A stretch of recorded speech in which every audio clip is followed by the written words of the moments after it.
തത്സമയ സംപ്രേഷണം. അതുപോലെ തന്നെ മന്ത്രി മുഹമ്മദ് റിയാസ്, ബഹുമാനപ്പെട്ട മുഖ്യമന്ത്രി തുടങ്ങിയ എല്ലാവർക്കും ഒരു കത്ത് കൊടുത്തു. ബക്കർ പറഞ്ഞതിൻ്റെ അവസാനം ഞാൻ പറയുന്നത് ഒരാഴ്ച മുമ്പത്തെ കാര്യം, അല്ലെങ്കിൽ 2 ആഴ്ച മുമ്പത്തെ കാര്യം. ആവശ്യം SIT രൂപീകരിച്ചതിന് ശേഷം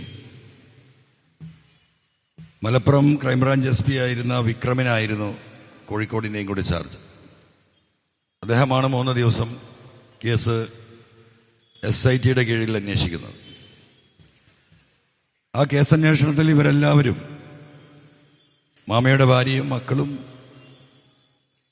ഇതുമായി ബന്ധപ്പെട്ട് പ്രവർത്തിക്കുന്ന അവരുടെ ബന്ധുക്കളും ഈ ആക്ഷൻ കമ്മിറ്റിയും ഒക്കെ നല്ല സാറ്റിസ്ഫൈഡ് ആയിരുന്നു. ആ സമയത്താണ് അദ്ദേഹത്തെ പെട്ടെന്ന് തിരുവനന്തപുരത്തേക്ക്, പോലീസിൽ നിന്ന് നേരെ എക്സൈസ് ഡിപ്പാർട്ട്മെന്റിലേക്കാണ്. അത് ആ അന്വേഷണ ഉദ്യോഗസ്ഥന്റെ മികവിനെ കുറിച്ച് ഇന്റർനെറ്റിൽ കയറി നോക്കിയാൽ നിങ്ങൾക്ക് കാണാൻ കഴിയും. അപ്പോൾ നിങ്ങൾക്ക് മനസ്സിലാവും എന്തുകൊണ്ടാണ് അദ്ദേഹത്തെ പൊടുന്നനെ മാറ്റിയതെന്ന്. അപ്പോൾ ഞാനാണ് ആദ്യം കത്ത് കൊടുക്കുന്നത്. ഞാനന്ന് ട്രിവാൻഡ്രത്തുണ്ട്. ക്രൈംബ്രാഞ്ച് ADGPക്ക് ഞാൻ നേരിൽ പോയി കൊടുത്തതാണ്. ഈ ഉദ്യോഗസ്ഥനെ തന്നെ ഈ അന്വേഷണം പൂർത്തിയാക്കാൻ, കണ്ടിന്യൂ ചെയ്യാൻ അനുവദിക്കണം. ട്രാൻസ്ഫർ അവിടെ നിന്നോട്ടെ. ഇവിടെ അഡീഷണൽ ചാർജ് കൊടുത്തുകൊണ്ട് അദ്ദേഹത്തെ മാമി കേസ് ഇൻവെസ്റ്റിഗേറ്റ് ചെയ്യിക്കാൻ തീരുമാനമെടുക്കണമെന്ന്. ഞാൻ ക്രൈംബ്രാഞ്ച് ADGPയുടെ ഓഫീസിലിരുന്ന് ഏകദേശം ഒരു 15-20 മിനിറ്റ് ഇരുന്നു. ഇത് റെക്കമെൻഡ് ചെയ്തുകൊണ്ട് എൻ്റെ കൺമുമ്പിൽ സ്റ്റെനോഗ്രാഫറെ വിളിച്ച് ഇത് DGPക്ക് റെക്കമെൻഡ് ചെയ്തുകൊണ്ട് എൻ്റെ കൺമുമ്പിൽ നിന്ന് മെയിൽ DGPക്ക് കൊടുത്തിട്ടാണ് ഞാൻ ഈ പറയുന്ന ADGP ക്രൈംബ്രാഞ്ചിൻ്റെ ഓഫീസിൽ നിന്ന് ഇറങ്ങുന്നത്. ഒരു 15-20 മിനിറ്റ്. അത് കഴിഞ്ഞ് ഈ പറയുന്ന കത്തുകളൊക്കെ എല്ലാവരും കൊടുത്തു. ഞാൻ വീണ്ടും ബന്ധപ്പെട്ടു, വീണ്ടും മുഖ്യമന്ത്രിക്ക് കത്ത് കൊടുത്തു. ഈ നിമിഷം വരെ അങ്ങനൊരു ഓർഡർ ഇറങ്ങിയിട്ടില്ല. ഒന്നിച്ചില്ലാനും വർഷമായി ഒരു തുമ്പുമില്ലാതെ കിടക്കുന്ന കേസിന് ഒരു തുമ്പുണ്ടാകുന്ന അവസ്ഥ വന്നപ്പോൾ ആ അന്വേഷണത്തെ 2 ദിവസം കൊണ്ട്, 2.5 ദിവസം കൊണ്ട് ഇവിടുന്ന് സ്റ്റോപ്പ് ചെയ്യണം.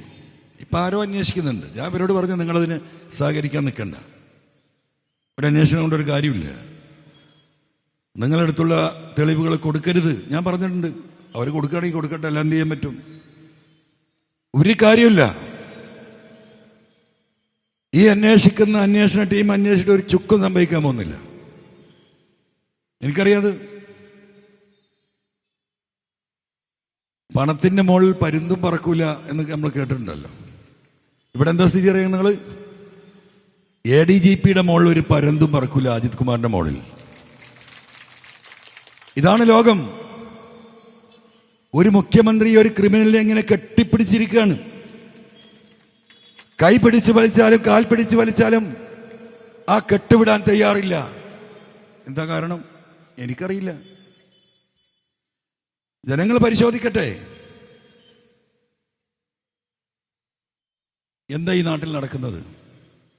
ഞാൻ പഴയ കഥയ്ക്കൊന്നും കിടക്കുന്നില്ല. ഞാൻ ഷോർട്ടായി പറഞ്ഞ് അവസാനിപ്പിക്കുകയാണ്.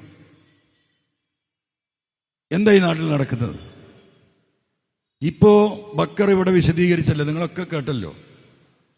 എന്താ നിങ്ങളുടെയൊക്കെ മനസ്സിൽ തോന്നുന്നത്? നിങ്ങൾക്കൊരു ഫീലിംഗ് ഉണ്ടാവുമല്ലോ. ആ ഫീലിംഗ് തന്നെയാണ് യഥാർത്ഥത്തിൽ. പക്ഷെ ആ ഫീലിംഗ് എത്ര നേരം ഉണ്ടാകും? ഇപ്പൊ 7:30 മണി, ഒരു 9:30 മണി വരെ ഉണ്ടാവും. കാരണം ഇവിടുന്ന് വീട്ടിൽ പോയി രാത്രി ഭക്ഷണം കഴിക്കുമ്പോൾ ഇരുന്ന് മക്കളോടോ ഭാര്യമാരോടോ ഒന്ന് ചർച്ച ചെയ്യും. പിന്നെ നമ്മൾ സുഖമായിട്ട് കൂർക്കം വലിച്ചുറങ്ങും. അത്രയേ ഉള്ളൂ. ഇതിങ്ങനെ PV അൻവർ പറഞ്ഞ് നടന്നുകൊണ്ട് വലിയ കാര്യമൊന്നും എനിക്ക് തോന്നുന്നില്ല. പക്ഷെ എന്താ പറയുക, നിൽക്കാതെ പറഞ്ഞുകൊണ്ടിരിക്കുകയാണ് ഞാൻ. ഈ 1 മണിക്കൂർ ആലോചിക്കുന്നത് മനുഷ്യർ 2 മണിക്കൂറാക്കി. പിന്നെ അതൊരു 3, 4, 5 മണിക്കൂറായാൽ ഇതിനൊരു മാറ്റം വരും. ഇപ്പൊ കോഴിക്കോട്ടുകാരെ സംബന്ധിച്ച് പ്രത്യേകിച്ചും ഇതാർക്കും സംഭവിക്കാം.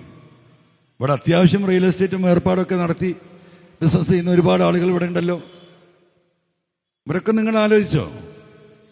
ഇത് വലിയൊരു പ്രതിസന്ധിയിലേക്ക് നമ്മുടെ നാട് പോയിക്കൊണ്ടിരിക്കുകയാണ്. ഞാനൊരു സ്വർണ്ണക്കള്ളക്കടത്തും ഒരു റിദാൻ കേസും ഒരു മാമി കേസുമാണ് വലിയ വിഷയമായി ഇപ്പോൾ എടുത്തതെന്ന് നിങ്ങൾ വിചാരിക്കണ്ട. ഇത് വരാനിരിക്കുന്ന നമ്മുടെ നാടിൻ്റെ ഗതിവിഗതികൾ, ഇത്തരം സംഭവ വികാസങ്ങൾ നിയന്ത്രിക്കപ്പെടും. ഈ കാര്യങ്ങൾ കൈവിട്ടു പോകും. പോലീസിന്റെ ഒരു ചെറിയ വിഭാഗമാണെങ്കിൽ പോലും ഈ ക്രിമിനൽ വൽക്കരണം ദൂരവ്യാപകമായ പ്രത്യാഘാതങ്ങൾ ഈ നാടിനുണ്ടാകും എന്ന് കണ്ടിട്ടാണ് ഇങ്ങനെ റോൾ എടുത്ത് രംഗത്തിറങ്ങേണ്ടി വന്നത്. അപ്പൊ നിങ്ങളാണത് മനസ്സിലാക്കേണ്ടത്. ഇന്ന് മാമി കേസിനേക്കാളും വലിയ പ്രമാദമായ ഒരു കേസ് ഇന്നല്ല, കുറച്ച് ദിവസമായി എൻ്റെ അടുത്ത് വന്നിട്ട് നമ്മളത് അന്വേഷിച്ചുകൊണ്ടിരിക്കുകയാണ്. അതും കൂടെ ഒന്ന് പങ്കുവച്ചിട്ട്, കാരണം നമ്മുടെ സമൂഹത്തിന്റെ സ്ഥിതി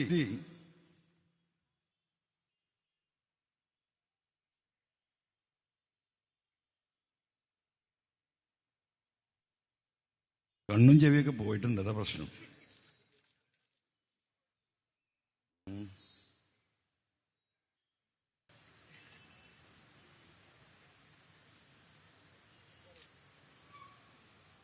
ഒരു മിനിറ്റ്.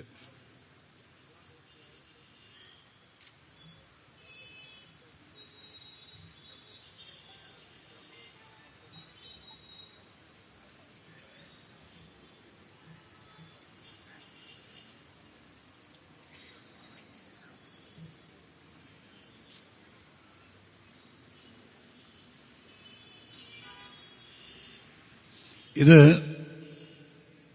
ഒരു 3-4 വർഷങ്ങൾക്ക് മുമ്പ് നമ്മുടെ വടകരയിൽ പാനൂരിൽ 17 വയസ്സുള്ള ഒരു ആഷിർ എന്ന് പറഞ്ഞ കുട്ടി മയക്കുമരുന്ന് ലോബിക്ക് അടിമപ്പെട്ട് അവരിൽ നിന്ന് ആ കുടുംബം ആ കുട്ടിയെ മോചിപ്പിച്ച് കൗൺസിലിംഗ് നൽകി. രണ്ടാമത് അവൻ കോളേജിലേക്ക് പോകാൻ തുടങ്ങി. ഈ തുടങ്ങിയ സമയത്ത് മുമ്പ് ഇവനെ ഇതിന് പ്രേരിപ്പിച്ച കള്ളക്കടത്ത് സംഘവുമായി ചില കാര്യങ്ങൾ കുട്ടികളുമായി പങ്കുവച്ചു. പിന്നെ ആ കുട്ടിയെ കൊന്ന് വിഷം കൊടുത്ത് പകുതി മയ്യത്താക്കി കൊണ്ടിട്ട് ആശുപത്രിയിൽ മരിക്കുന്ന ഒരു സംഭവമാണ് വടകര പാനൂരില്ല. ഞാൻ കഴിഞ്ഞ 2-3 ആഴ്ചയായി അതിൻ്റെ ഡീറ്റെയിൽസ് എടുത്തുകൊണ്ടിരുന്നതാണ്. ഈ സമൂഹം നിങ്ങളത് കേൾക്കേണ്ടതുണ്ട്, പ്രത്യേകിച്ചും ഇത് കോഴിക്കോടായതുകൊണ്ട്.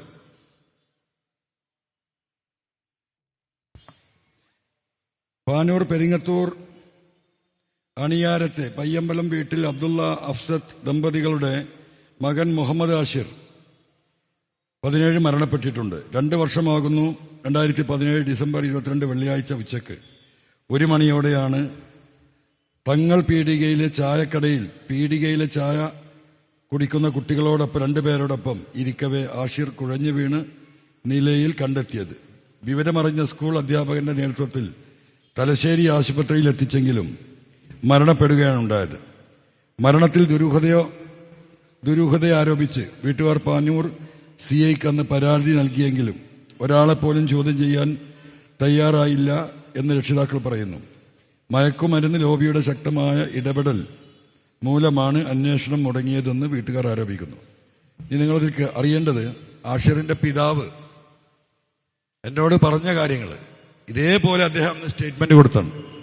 ഒരു 5 മിനിറ്റ് നിങ്ങളൊന്ന് ക്ഷമിക്കണം.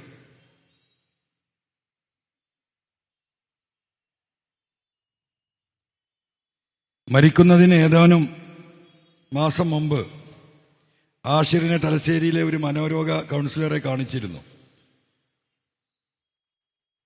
ചിലർ തന്നെ ശാരീരികമായി പീഡിപ്പിച്ചിരുന്നുവെന്ന് ആഷിർ കൗൺസിലർമാരെ വെളിപ്പെടുത്തിയിരുന്നു. ഈ വെളിപ്പെടുത്തലിന്റെ അടിസ്ഥാനത്തിൽ അണിയാരത്തെ കോഴിക്കടയിൽ ജോലി ചെയ്തിരുന്ന വയനാട് സ്വദേശിയായ ഒരാളെ പിടികൂടുകയും 50 ദിവസത്തിലധികം റിമാൻഡ് ചെയ്യുകയും ചെയ്തിരുന്നു. എന്നാൽ ആഷിർ വെളിപ്പെടുത്തിയ ചിലർ രാഷ്ട്രീയ സ്വാധീനത്താൽ രക്ഷപ്പെടുകയായിരുന്നു. കൗൺസിലിംഗിന് ശേഷം ആഷിറിനെ സ്കൂളിലേക്ക് തന്റെ ഓട്ടോയിൽ കൊണ്ടുവിടലാണ് പിതാവ്. അതിനുശേഷം തന്റെ ഓട്ടോറിക്ഷ രാത്രികാലങ്ങളിൽ നിരവധി തവണ അജ്ഞാത സംഘം കേടുവരുത്തിയിരുന്നു. ഇത് ഇപ്പോഴും തുടരുന്നുണ്ട്. മരിക്കുന്ന ദിവസം ഉച്ചയ്ക്ക് 12:30 സ്കൂൾ ഉച്ചയൂണിന് വിട്ട ശേഷം 2 സുഹൃത്തുക്കളോടൊപ്പം ആഷിർ തങ്ങൾ പീടികയിൽ നിന്ന് പാനൂർ ബസ് സ്റ്റാൻഡിൽ ബസ് കയറി സ്റ്റാൻഡിലെത്തിയ ആഷിർ അജ്ഞാതനായ ഒരാളോടൊപ്പം പാനൂർ ജുമാ മസ്ജിദ് ഖബർസ്ഥാനിൽ പോയി സ്റ്റാൻഡിൽ തിരിച്ചെത്തി. 1 മണിയോടെ ഖബർസ്ഥാനിൽ ഈ കുട്ടിനെ ഇയാൾ കൊണ്ടുപോകുന്നത്, ഖബർസ്ഥാൻ എന്ന് പറഞ്ഞാൽ കാടാണ്, ഈ പാനൂരിൽ വലിയ ഫോറസ്റ്റ് മാതിരി കിടക്കുന്ന ഖബർസ്ഥാനാണ്. അങ്ങോട്ട് ഈ കുട്ടിയെ കൊണ്ടുപോകുന്നത് കണ്ടവരുണ്ട്. ഖബർസ്ഥാനിൽ പോയി സ്റ്റാൻഡിൽ തിരിച്ചെത്തി. 1 മണിയോടെ സുഹൃത്തുക്കളോടൊപ്പം ചുവന്ന കാറിൽ ഈ അജ്ഞാതൻ അവശനിലയിലായ ആഷിറിനെ തങ്ങൾ പീടികയിൽ ഇറക്കി വിടുകയായിരുന്നു. സുഹൃത്തുക്കളായ 2 പേരോടൊപ്പം സമീപത്തെ ചായക്കടയിൽ ഇരുന്നപ്പോൾ ആഷിർ കുഴഞ്ഞു വീഴാണ്. അവിടെ തിരിച്ചു വന്ന ഈ കുട്ടികളെ കൂടെ അവിടെ ജ്യൂസ് എന്നപ്പോൾ സോഡ കുടിക്കാൻ വേണ്ടി ഇരിക്കുന്നിടത്തു നിന്നാണ് ഈ കുട്ടി കുഴഞ്ഞു വീഴുന്നത്. ഈ പള്ളി ഖബർസ്ഥാനിൽ നിന്ന് മടങ്ങി വന്നതിന് ശേഷം ഈ അജ്ഞാതമായ ഒരു വ്യക്തി ഒരു ചുവന്ന കാറിൽ കൊണ്ടുവിടുന്നത് ഈ കുട്ടികൾ കണ്ടിട്ടുണ്ട്, ഇവൻ്റെ സഹപാഠികൾ. സജീവ MSF പ്രവർത്തകനായ ആഷിറിൻ്റെ മരണത്തിന് ശേഷം പ്രദേശത്തെ 2 യുവാക്കൾ നാട്ടിൽ നിന്നും അപ്രത്യക്ഷമായിട്ടുണ്ട്. പോസ്റ്റ്മോർട്ടം റിപ്പോർട്ടിൽ മരണകാരണം ഹൃദയസ്തംഭനമാണെന്ന് പറയുന്നുണ്ടെങ്കിലും മൃതദേഹം പ്രാഥമിക പരിശോധന നടത്തിയ ഡോക്ടർ കിഡ്നി, കരൾ, ആമാശയം, പാൻക്രിയാസിസ് എന്നിവയിൽ രക്തം കട്ട പിടിച്ചതായും ഇതിൽ അസ്വാഭാവികമുള്ളതായും കണ്ടിട്ടുണ്ട്. എന്ന് പറഞ്ഞാൽ ഈ കുട്ടിക്ക് വിഷം കൊടുത്തു എന്നാണ് ആ പോസ്റ്റ്മോർട്ടം റിപ്പോർട്ട് ക്ലിയറായി പറയുന്നത്. ഒറ്റയടിക്ക് സെക്കൻഡിൽ മരിക്കുന്ന വിഷമല്ല, മണിക്കൂറുകൾ കൊണ്ട് മരിക്കുന്ന വിഷമായിരിക്കാം കൊടുത്തിട്ടുണ്ടാവുക. പാനൂർ ബസ് സ്റ്റാൻഡ് സമീപത്തെ ഖബറിസ്ഥാനിലേക്ക് ആഷിറിനെ കൂട്ടിക്കൊണ്ടുപോയ ആൾ അന്നേ ദിവസം കൂടെ ഉണ്ടായിരുന്ന 2 സഹപാഠികൾക്കും ആഷിറിനും ഉച്ചഭക്ഷണം വാങ്ങി നൽകിയപ്പോൾ 2 സഹപാഠികൾക്കും ആഷിറിനും ഭക്ഷണം വാങ്ങി നൽകിയപ്പോൾ ഉച്ചയ്ക്ക് തിരികെ കാറിൽ തങ്ങൾ പീടികയിൽ ആഷിറിനെയും സഹപാഠികളെയും ഇറക്കിയ ആൾ എന്നിവർ ആഷിറിന്റെ മരണവുമായി ബന്ധപ്പെട്ട അന്വേഷണ പരിധിയിൽ വരുത്താൻ പോലീസ് തയ്യാറായിട്ട്. ഇതൊന്നും പോലീസ് അന്വേഷിച്ചിട്ട് പോലുമില്ല. നാട്ടിൽ കല്യാണത്തിനോ മറ്റോ ക്ഷണിക്കപ്പെടുന്ന ചടങ്ങുകൾക്ക് പോയാൽ ചിലർ അകലം പാലിക്കുന്നതായും, അതായത് പിന്നെ വാപ്പ പറയണം, അയാൾക്ക് നാട്ടിലിറങ്ങി നടക്കാൻ വയ്യ. ഇങ്ങനെ ഈ പറയുന്ന കേസിൽ പ്രതിയായിട്ടുള്ള ഒരു മകൻ്റെ പിതാവെന്ന നിലക്ക് നാട്ടിൽ ബഹിഷ്കരണം ഉണ്ടായി. അപ്പം ഞാൻ ആ കേസും അതിൻ്റെ ഡീറ്റെയിൽസും ഒക്കെ പരിശോധിച്ച് നോക്കുമ്പോൾ വളരെ പരിതാപകരം. ഈ മാമി കേസിൻ്റെ മറ്റൊരു രൂപം, എടവണ്ണ റിദാൻ വധക്കേസിൻ്റെ മറ്റൊരു രൂപം, ഇതൊക്കെ ഞാൻ പറയുന്ന ഈ ചക്രത്തിൻ്റെ ഉള്ളിലാണ്. ഇത് നമ്മൾ ഡീറ്റെയിൽ ആയി പഠിച്ചിട്ട് ഒരു പുനരന്വേഷണത്തിനുള്ള നിയമപരമായ പോരാട്ടത്തിലേക്ക് പോവുകയാണ്. ഈ നാട്ടിൽ ജീവിക്കാൻ കഴിയും എന്ന് നിങ്ങൾ വിചാരിക്കണ്ട. നിങ്ങളെ വിചാരം നമ്മളൊരു കുറ്റം ചെയ്യണില്ലല്ലോ, ഞാൻ വളരെ സുഖമായി ജീവിക്കല്ലേ, നമ്മൾ നിയമം നടപ്പിലാക്കി നിയമത്തിന് വിധേയമായി ജീവിക്കുന്നു എന്നൊക്കെ നിങ്ങൾ വിചാരിച്ചിട്ട് ഒരു കാര്യമില്ല. ഇപ്പൊ ഈ MDMA കേസുമായി ബന്ധപ്പെട്ട് നമ്മൾ പരിശോധിച്ച് നോക്കുമ്പോൾ 100-ലേറെ ചെറുപ്പക്കാരാണ് കള്ളക്കേസിൽ കുടുക്കിയിരിക്കുന്നത്. ഒരു ബന്ധവുമില്ല. ഒന്ന് മണത്ത് നോക്കുന്ന ബന്ധമെങ്കിലും വേണ്ടേ? പോലീസിലെ ഒരു സംഘമാണ് ഈ കച്ചവടം നടത്തുന്നത്.